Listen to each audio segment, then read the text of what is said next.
আসসালামু আলাইকুম। তার একটি নতুন ভিডিও নিয়ে আসলাম। এইটা হলো কালাইয়ার একটা জনপ্রিয় লঞ্চ ধুলিয়া ১। তো ধুলিয়া ১ লঞ্চটি কালাই নুরনপুর নৌরুটে চলাচল করে। এখনও দেখা যাচ্ছে পাগলা নদী বন্দর অতিক্রম করে সে ভায়াঘাট হিসাবে ঘাট ধরবে ফতুল্লা লঞ্চ ঘাট। তা সে ধীর গতিতে একদম আস্তে আস্তে যেমন লাগে পানির স্রোতে বেশি বেশি আস্তে আস্তে ধুলিয়া ১ লঞ্চটি আসলে ধুলিয়া ১ লঞ্চটি ২০১৬ সালে যুক্ত হলো কালাইয়া নৌরুটে। এটা সুনাম সহিতে ভালো একটা সার্ভিস দিয়ে যাচ্ছে। তো এই লঞ্চটি আপনার কালাইয়া এবং নুরেনপুর ধুলিয়া এই ৩টা রোডে চলাচল করে। তো এটার ভায়াঘাট হিসাবে থাকে হলো ফতুল্লা, চাঁদপুর, ধুলিয়া, দিঘিরপাড়, নুরেনপুর, কালাইয়া। তো জনপ্রিয় লঞ্চটা এটা একদম ধীরগতিতে এই যে পাগলা নদী বন্দর অতিক্রম করে একদম যেমন লাগে পানির স্রোতে ভেসে এসে আসতেছে।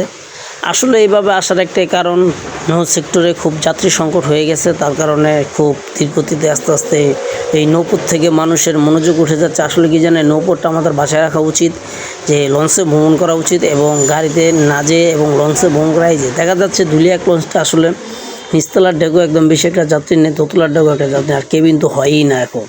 এখন মালিক পক্ষের যে একটা দুর্গতি হয়ে গেছে, যে কেবিন ভাড়া দিতে পারছে না এবং স্টাফদের বেতনও ঠিকমতো দিতে পারছে না। আসলে নৌপথে একমাত্র ঈদ আসলেই তাদের একটা মনে একটা আমোদ ফুর্তি আসে যে না, এবার কেমন একটু বোনাস এবং বেতন পেয়ে থাকবে।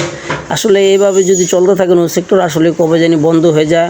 আশা করি যাত্রী সাধারণদের উৎসাহ জাগাচ্ছি আমরা। তো এইভাবে আপনারা নদীপথে লঞ্চে ভ্রমণ করবেন এবং গাড়ির থেকে লঞ্চ অনেক শতগুণে ভালো। আসলে গাড়িতে যে আপনি 4 ঘন্টা 5 ঘন্টা লাগলো, আপনি এক জায়গায় বসে রইলেন, বসে বসে থেকে যেতে পারেন। আর লঞ্চে আসলে এই মাথার থেকে ওই মাথা হাঁটা যায়, ওয়াশরুম আছে, সব আছে।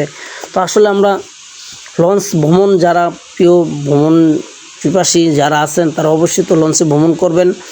তো আসলে কি জানেন, তেলের ভিত্তি বাড়ার পরে আসলে যাত্রীর সংকট একদম নৌপথে একদম যাত্রীটা একদম একদম বিকাল হয়ে পড়ছে। আসলে আমরা এই নৌ সেক্টরটা বেঁচে রাখতে হলে আমাদের বেশি বেশি লঞ্চ ভ্রমণ করতে হবে এবং বেশি বেশি লঞ্চে ঘোরার উৎস জাগাতে হবে।